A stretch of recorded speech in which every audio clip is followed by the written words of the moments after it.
What other strategies are you taking, Tommy, to make sure that people are actually going to watch and read your book? Number one is that kind of launch team that I've already talked about. So that's this. This is boots on the ground, getting every family and friend that we know and asking if they'll support us with this book. And that means buying the book and then maybe doing a review and maybe helping us promote the book or whatever. And it goes even deeper than that once they're in our launch team. Two is, obviously a content strategy on Life of Dad and Life of Mom. So number three is press and PR. Today we are joined by Life of Dad founder, which has over 3 million followers on Facebook. He's the author of the new Dad vs. Mom book. Tommy Riles, welcome to the show. Mark, thanks for having me. I've been listening for a while, and I appreciate your hustle, man. So let's do this. I love talking about this stuff. Yeah, and I'm really impressed with what you and all the awesome people over at Life of Dad have built over the past several years. I mean, 3 million Facebook followers, that is nothing to sneeze at. Very impressive. I'm kind of curious, when you first started Life of Dad, did you ever expect it would blow up to be as big as it is now? No, I certainly didn't. How it started was a very focused thing on me as a dad and my journey at the beginning. But then I started working with some great guys, and you've probably met a lot of them at the dad summits and such. And we made it about not me, but about every dad. And we wanted Life of Dad to become a community that any dad felt some sort of ownership in. And that's when we really started to see growth. And it's hard to, we always had goals, and I always thought there could be a number one community of dads in the world and things like that. But as you know, you set goals, and it doesn't necessarily go the way you think it will. But if you keep working hard, you're taking steps in the right direction, and you have to be open to different paths as they come.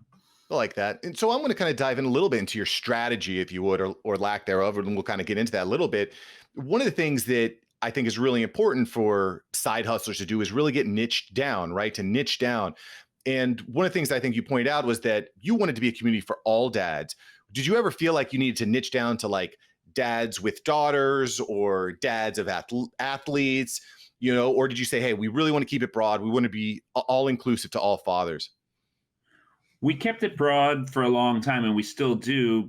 But over the past 3 or 4 years, and you may not even know this, we have Facebook groups for the different verticals in fatherhood, as we call them. So you have expectant dads and you have new dads. And then based on interests, we have geek dads. There's like 30,000 members in that one. We have single dads, 20,000 members in that one. So we do try to create environments where they can be with dads that are very much like themselves. And that's worked out as well, while broadly saying Life of Dad is for every dad. Yeah. Well, and I mean, fatherhood, parenting in general, everyone is going to have some similarities in the experience. So it is niche enough. So I'm also curious, when did Life of Dad actually begin? When did it start? So it is about 10 and a half years old now. Yeah. And I remember because it's the age of my daughter, Barbara, who is 10 and a half years old. And I started it in a hospital room. She was born with a heart defect. She had open heart surgery at 3 days old. And it started, the Life of Dad Facebook page was the first part of it. Started as a friends and family health update on Barbara. So I was just leaving inspirational messages. I didn't want to put it on my main Facebook page because some of it was really sad stuff. And when people are going about their daily life, you don't necessarily want to bring them down with health updates that might not be so happy, right? So I was like, let me put all this on Life of Dad. And then if people want to find the information, they can go there and read it. So I kind of gave her health updates over the first 2 weeks. And like I said, she's 10 and a half years old now, super healthy. She's amazing. About 2 weeks after the surgery and all that, she was back home. And then the content became lighter, and I'd already grabbed a small audience. So I started realizing that I wanted to make it fun and light. And I've worked in television and entertainment for 20 or so years. So I just always thought there could be a brand for dads and a community for dads and someplace that dads can go to feel supported and liked and loved. So that was the goal. That's definitely an important thing. So at the time that you started Life of Dad, a little over 10 and a half years ago, there wasn't really a place for dads on Facebook. Is that what I'm hearing you say? Oh, for sure. Yeah. There were definitely some dad blogs, and a lot of the guys that had them, and a lot of them still have them, and they do a great job. But there was really no lead digital community Yeah. And So you kind of said, "Hey, there's this gap, there's this vacuum. We're just going to go ahead and we're going to fill this vacuum." And then I guess staying true to your heart, true to your passion is what let it probably take off. exactly. And there was a lot for moms for sure. Yeah. There were a ton of mom communities and of course mom blogs and all that. But I just saw an opportunity with dads. And yeah, and most people thought, you know how it goes. They think you're kind of crazy, like, no way, you're not gonna find enough dads to join something like that. So everyone thought we were nuts. I remember talking to so many people about it. They're like, nah, that's great that you're enjoying it, but you sure Right. that's not gonna work? And I'm like, well, I don't know. I'm passionate about it and I want to do it, so we're gonna do it. Sure. Sure. Well, I think that having something behind the scenes is more important than a lot of people have superficial goals like I want to make money, right? But when you have a goal that's true to yourself and true to your passion and you want to actually make a difference, I think people vibe off that and they can feel it in a deeper way. I'm curious, was there a certain point where you said, this is really hard. I don't know if it's going to work, or was it all about perseverance for you, Tommy? Were you just like, hey, we're going to push through? Because building a social media business or social media page is a long grind. And I think a lot of people feel like it's not even possible nowadays. What are your thoughts on that? Yeah. Listen, we've been doing it for 10 and a half years. There's been plenty of ups and downs. If you had asked me if we were on this 2 years ago, our business was looking a whole lot better than it is today, just because of what COVID's done to so many companies and Yeah. digital media has been really hurt over the past 2 years. So there's been plenty of ups and downs. There's been scaling up. At one point we had 10 employees. Now we're down to like two or one, really. So you scale up and down. You just have to navigate these waters. There's a lot of really hard conversations when we couldn't pay for people anymore. These are my friends, and we had to have that hard conversation. Mm. But the vision has always stayed the same. There's got to be some support network, some support group, some community for dads out there. So that's given me, I've been able to sleep at night every night, regardless of the ups and downs, knowing, hey, I'm doing my very best. There's got to be something out there for dads, and that's the end all goal. I like that. I like that a lot. And of course, you can see everything at lifeofdad.com. We're on obviously Facebook, all over the web, all over social media, the podcast Life of Dad, and you've got your book, which I want to talk about here in just a couple moments. Before we get into that, I want to really kind of hone in a little bit more in depth on social media, right? And how we actually grow social media. Okay. Because now with over 3 million followers, Life of Dad is the name on Facebook, on social media for dads. So was there a particular moment in your journey where there was this aha moment where like, okay, I get it. This is what we're going to do to really explode the virality of the content on Life of Dad? So there wasn't one moment. There were a few different moments that stand out. Patrick Quinn, who I think you know from the Dad Summits and all that, he's one of our co-founders, and he started something called the Cheerio Challenge, Mm-hmm. which ended up going crazy viral. That was him. His son was asleep on his lap on the couch, and he just started stacking Cheerios that his older son had left on the couch on his baby son's nose, and he got like 6 or 8, and then he posted a picture on Life of Dad and called it the Cheerio Stack Challenge. And then we got a bunch of responses within an hour of people that I guess they were stuck on the couch with Cheerios as well. So they just started stacking them and sending pictures in. And that one went like crazy viral. That one, gosh, it was the top trending thing on Twitter, on Facebook. Like it was nuts. It was on every news outlet. President Obama was in office. He did it. He stacked Cheerios like Reese Witherspoon, Macklemore, right? It was just bananas. So that was a big moment that got us a lot of like national press for sure, and then a partnership with General Mills Cheerios for a couple of years there. Let's see what else. I want to talk about that a little bit though, Yeah. because that's crazy. If the president of the United States, Obama, is stacking Cheerios, like you've hit it big time, right? Do you think that there was any sort of formula to create that virality, or do you think it's a matter of just getting as many at bats as possible? Well, it's both. It's luck. It's community that we had built up until that point, and then it was strategy once it was happening too. So Patrick started it, and it was his idea, and they started coming in. But then when I saw them all coming in, I was like, wait a second.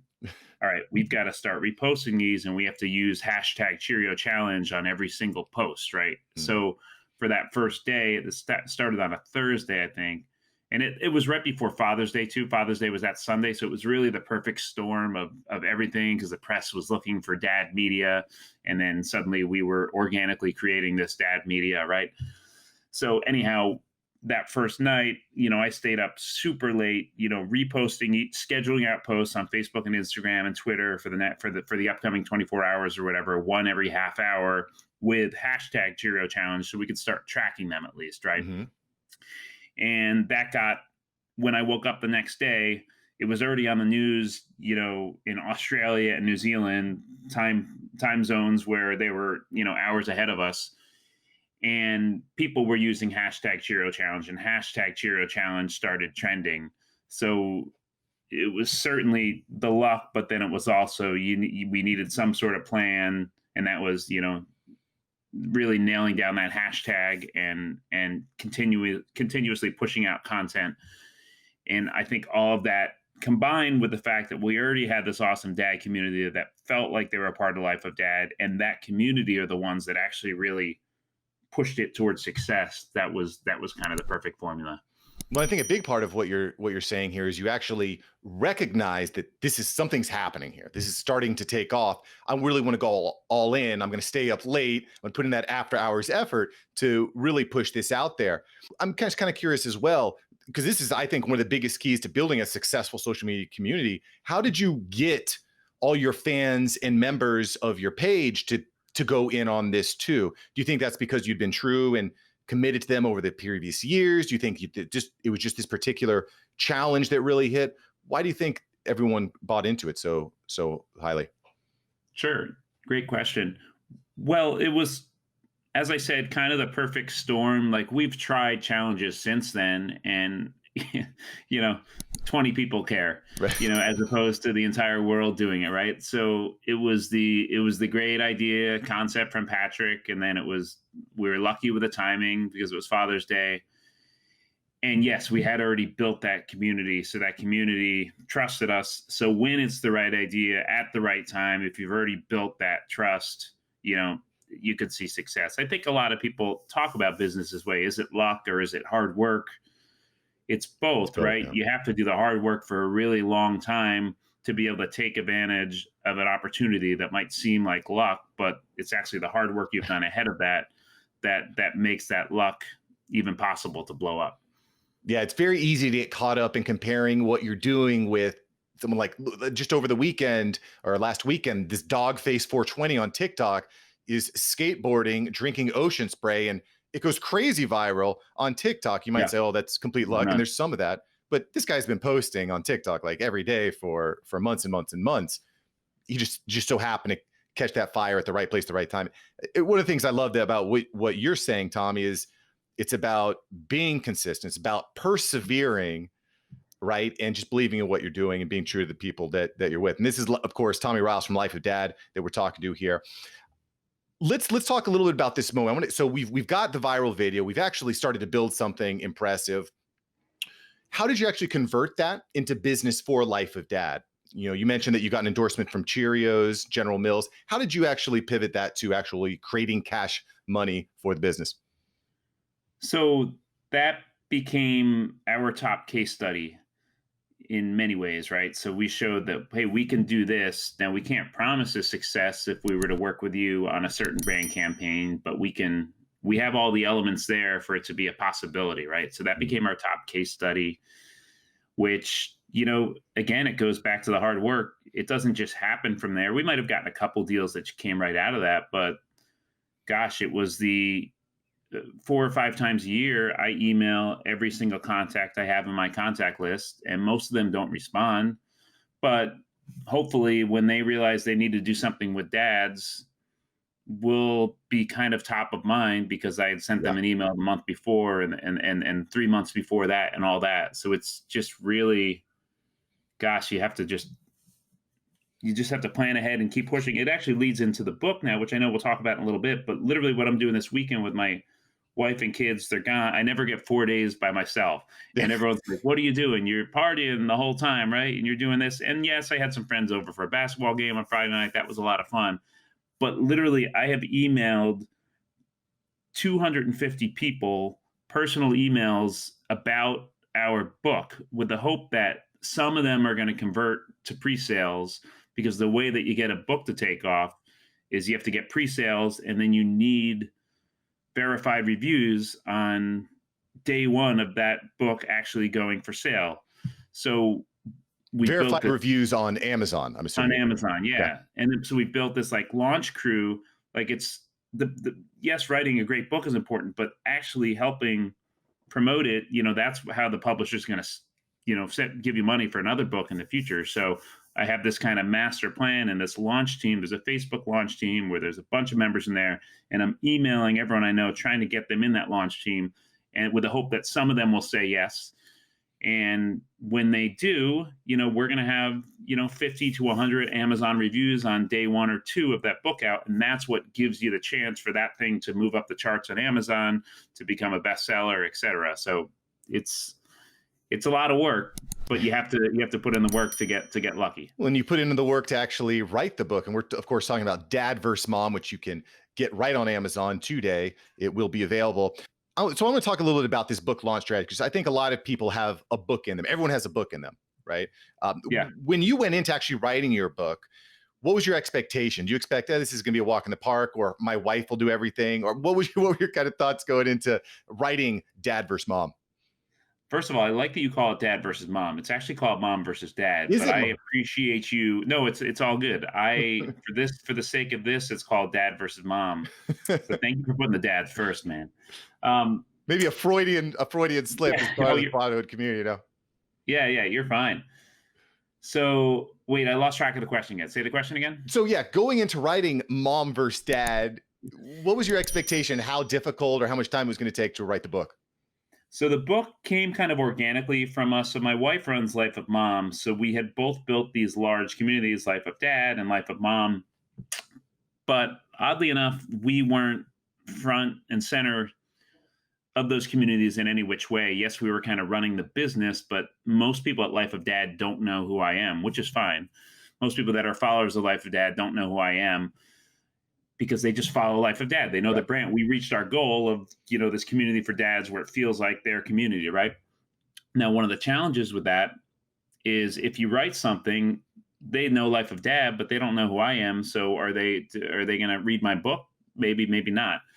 So Lucy and I wanted to do something that was our own piece of intellectual property that brought in our talents from the dad community and the mom community, and also our talents on stage. I've worked on stage for years, and my wife has been on stage for years too. So what we did a year ago, we started a stage show, and we had no idea what we were going to do on that show, but we rented a theater in Chicago and we rented one in Los Angeles, and we just created a stage show. And as we were selling the tickets, and again, it's that hard work. We're selling the tickets before we even knew what the show was going to be. So we're selling these tickets and we're emailing everyone we know and trying to get, promoting on Life of Dad and Life of Mom and getting people in the seats, while still we would have chats at night like, wait, so people are coming now. What are we doing? So what we kind of landed on was, we kind of have totally opposite opinions on pretty much everything in life. Now, we have a really strong relationship and we really love each other, but we have different takes on everything. Not contentious, not we're angry at each other, but the simple things in life, in a household, how you run a household, how you do dishes, how you do laundry, how Toilet you, seat up or down. yeah, all Yeah. that stuff.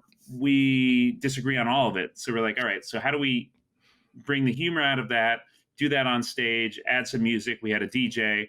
So what ended up happening is me rapping about my cargo shorts and how I never want to let them go. And it's so hard to say goodbye to, yes, to Boys to Men. And then Lucy takes the mic and she sings. Anyway, the show was a lot of fun.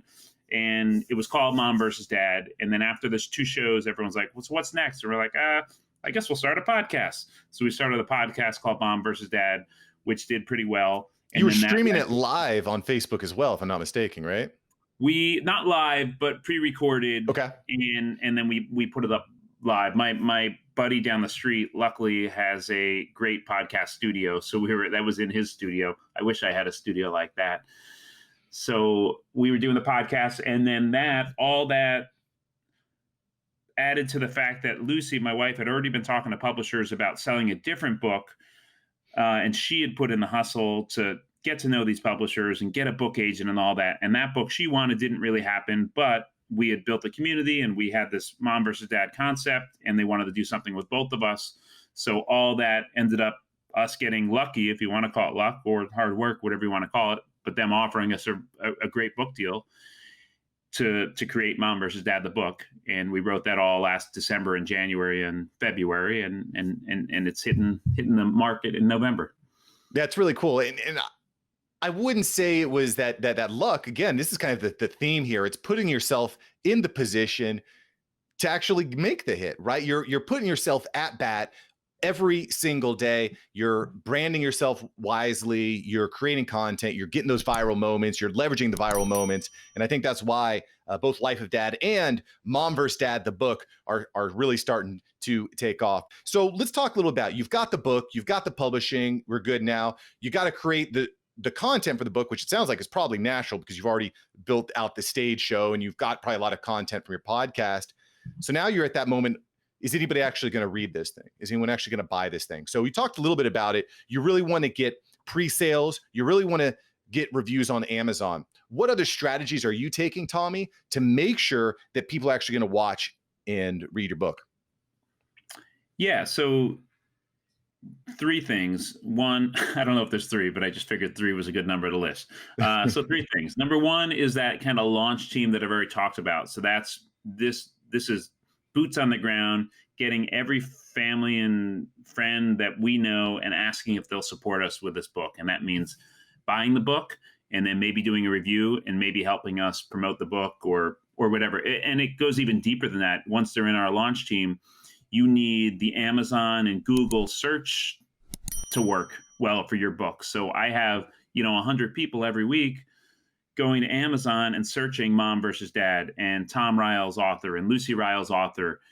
And it's already moving up the rankings based A on pre-sales, but B on search. And then once they click on that, they find the book, and then they have to stay on the page for a minute so Amazon doesn't think they're a robot. And so all that stuff matters, right? So that's one, the launch team and how I'm going to have these friends and family. And by the way, Mark, I'm going to hit you up. You're joining the launch team, whether you like it or not. So there, and it's good, I think, for people like you too, so you can kind of see the process. And I would love if you or whoever modeled the process and did it on their own when their book comes out. And I'm happy to join their launch team, right? So that's 1. 2 is, obviously a content strategy on Life of Dad and Life of Mom. And again, that works pretty well too, because these are all topics that parents can relate to. So we're posting videos, we're, posting memes about things we disagree about. And they're fun. They're fun topics. Every chapter in the book is kind of fun, and that could turn into a fun meme or a fun video. So I want to ask you a little bit more about that before we get into number 3. When you're looking at your content strategy, are you actually just saying, hey, this is my book, you should go check it out and buy it? Or are you just kind of like giving these funny moments, these little excerpts of value? How are you approaching the content strategy? A little bit of both. Like the first one you mentioned there, hey, here's my book, check it out. Those always tend to fall a little flat because there's no real content or creative behind that. But they're important to do as well, just kind of constant reminders, But more effort is certainly going into the creative. Like my wife and I are currently feuding online about decorative pillows, right? Like I can't stand these things. They're useless. They're expensive. They're everywhere. We went camping this summer. She brought 6 of them on the camping trip. No need for these things in your life, my life. They're not necessary, right? So we've had this feud going on for a couple weeks, and it's all friendly fun. We're not mad at each other, but like you follow us on Instagram or Twitter or Facebook, like we're at it with each other. And then we'll throw a book link in here every here and there. And that's also a chapter in the book, the case for or against decorative pillows, right? Now she's out of town now for 4 days. Like I said, a box shows up the day she left, and I'm already posting about how I'm going to replace all of her decorative pillows with Christopher Walken pillows. They actually sell them. And he's got like an angry look on his face, and that would be on every decorative pillow. I'm already posting about this. I'm planning about this. The day she leaves, a big box shows up at our house, and I'm like, "Oh, this is nice. She got something for me when she's gone or whatever." It's full of Christmas decorative pillows. This is complete BS. And I open these things up, and I'm, angrier than possible. But we're posting about all this and sharing this, and people are getting a kick out of it, right? And then hopefully they'll think we're funny and wanna buy our book. Yes, you're bringing them along for the ride. I think is a great thing. That's hilarious. And as someone who's been with my wife for over a decade, married for 5, we've got 2 kids, I can tell you that pillows are definitely a source of contention in my household as well. Like, I can't, we have at least a dozen pillows on our bed and I sleep on one. And I don't know what the purpose of them is, but There's cylinders, there's like little rectangles. Like, what are you going to do with a cylinder pillow? Like, what function? Is there one? if you're ever on the cover of Good Housekeeping, I guess that could be useful for some reason. Yeah. But That's right. Christopher Walken might even stand out more there. Okay, cool. So we talked about two out of 3 of your main strategies Right. for launch. There's the boots on the ground strategy, getting people together to actually go to Amazon and kind of help drive the SEO and drive engagement there. There's also the content strategy on social media you've already built up over the past decade. What's number 3? How else are you promoting your book? So number 3 is press and PR. So what we're doing right now would Yep. fall into that. I did a podcast yesterday. I'm doing another one on Monday. Then we're pushing. I've worked in TV for, like I said, for a long time. So we're pushing really hard on the TV front to try to get some news appearances, whether they're local news appearances. And the great thing, I shouldn't say great thing, but an upside to COVID right now is that news channels might be more open to a Zoom call with an author Yeah. or personality than them having to actually be in that city and at the news desk or whatever, right? So we could technically do news appearances in Omaha, Nebraska, places we've never been to, just because we can, right? So we're pushing really hard to get on news stations around the country, and then of course like actual national talk shows and such. Now that's tricky too. Most of these stations, they don't want to just have an author on talking about a book. So it's, how do you craft that pitch? And that, again, that goes back to our book, which hopefully is relatable and fun. So let us battle out decorative pillows live on your newscast. Let us talk about my love for toaster ovens and how they're a necessity to bring on any family vacation, so you can save money and not take your kids to expensive restaurants. My wife thinks I'm crazy. Let us discuss that on your news station. So that's kind of the pitch that we're putting out there. I like that. And quite frankly, in a day where all the news is so heavy all the time, getting a little bit of levity, I think, is an absolute blessing for these channels. And of course, we're talking about the book Mom vs. Dad. This is Tommy Riles from lifeofdad.com. Over 3 million followers on Facebook, millions and millions of fans. And again, I think if I could synonymize or bring all this together, it's that perseverance, it's putting in the work over the decade. It's put you in a position to have the contacts and PR and have the contents and have the people that can be the boots on the ground for the launch. It's really cool. When you're reaching out to news stations, I'm actually putting on a local event and I'm going to be reaching out to news stations. I'm curious, is this just a law of large numbers type of thing? You're just going to reach out to as many as possible, or do you have a strategy for actually getting that PR with that news station?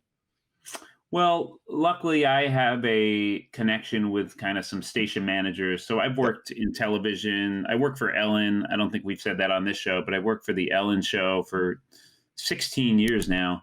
So that gives me connections, if I want it, with different affiliates where that show airs around the country. Mm-hmm. So I have kind of one strategy surrounding that. How do I get in touch with the networks around the country that are already airing the show? And I'm kind of related to the show. I'm a part of that show.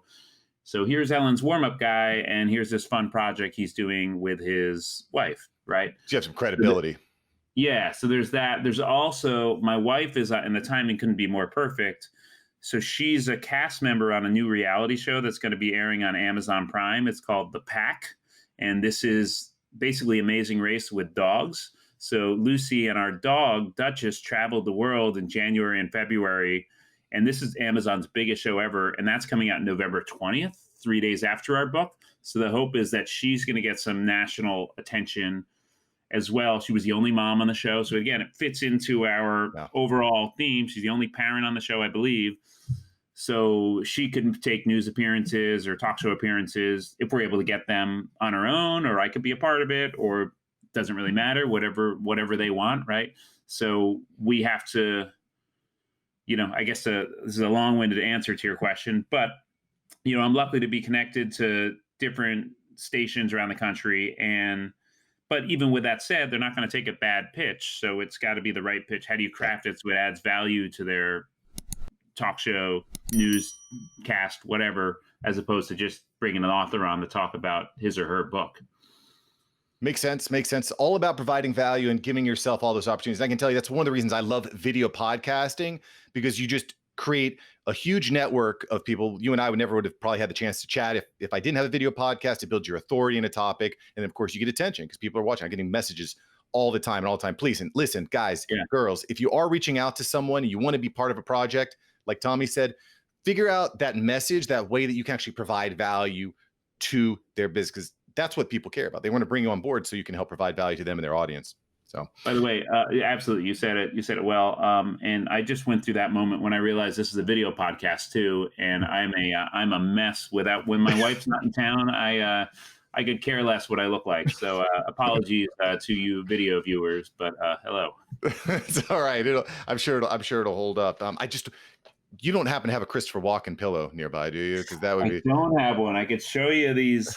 Again, she beat me to it. I haven't even ordered them yet, but guys have been sending me like links to there's Nicolas Cage pillows. So at some point, it won't be on this trip that she's gone, but at some point, the entire house is going to be covered with a cast of random movie stars or whatnot. You're gonna create a phobia. She's gonna think every time she walks out, she's gonna come back to all these weird facial pillows. But that's right. I'm into it. I'm going to go into a couple quick rapid fire questions before I let you go, Tom, if that's okay. Yep. So, first question: what is a must-have business item that costs less than $50? So I'm gonna go with something like Evernote or Trello, or choose the Basecamp's a little more expensive. So I would say Evernote or Trello. Probably Trello. Trello. Yeah. Is you can keep lists and you can set goals and you can check things off. And I don't want you to, if you do get it, don't go too far. You don't want a checklist of 1,000 things. You just want like the 3 most important things to do every week. Make sure they're on a list, make sure you get them done and check them off, while also side by side, you're looking at your overall goals and where you want to head. So I'll say Trello. I like Trello because it helps me to also be organized with my various virtual assistants and their parts of the process too. So I like Trello a lot. Tommy, if you had 10 seconds with yourself 10 years ago, what would you say? So 10 years ago would have put us in, right as soon as I became a dad, more or less. I would have said, man, I feel like, so we have 3 kids now. So we have a 10-year-old, 8-year-old, and a 5-year-old.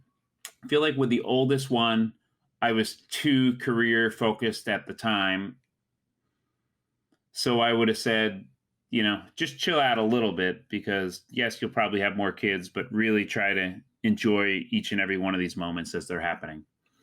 Yeah. The moments move quickly, but no matter if you're a parent or not, moments move quick. So take advantage of the day. What is one business related task that you would have to complete each day? Let's see. I'm not an email inbox, keep it clean guy, because I have 40,000 messages in there. So I wouldn't say that. I would say, similar to my last answer, what's the most important thing to do today, and put as much effort into that thing as you can, and then move on to the other stuff. Don't get distracted by the email and the notifications and all that and what other people want you to do. Focus on your most important goal. Dig that. Like that a lot. Final question here for you, Tom. If you had a billboard message that could reach millions of people, what would you put on your billboard? It would be, something about kindness and love. I think on social media now, people are too quick to, attack and get angry. And you'll see with Life of Dad, everything we put out there is positive. We don't touch politics. We don't touch anything divisive except for decorative pillows and stuff like that, right? But anything that will really divide people, we're not going to touch it. So I would say ignore the anger, or something along these lines. Ignore the anger, everything in life is still pretty good. Tommy said it, and I agree with it. Tommy Riles, thank you much. Yeah, man. Thank you for having me. I had a blast. I love digging into business stuff, so I really appreciate it. Yeah, appreciate you sharing your expertise with all the after hours entrepreneurs out there, brother. Absolutely. Thank you so much for watching. I'm glad you enjoyed this episode. I've got several other episodes right here for you. Smash one of these videos to make sure that you don't miss out on the tips, tools, and tactics of industry experts. Let's take that side hustle full time. Smash one of these links.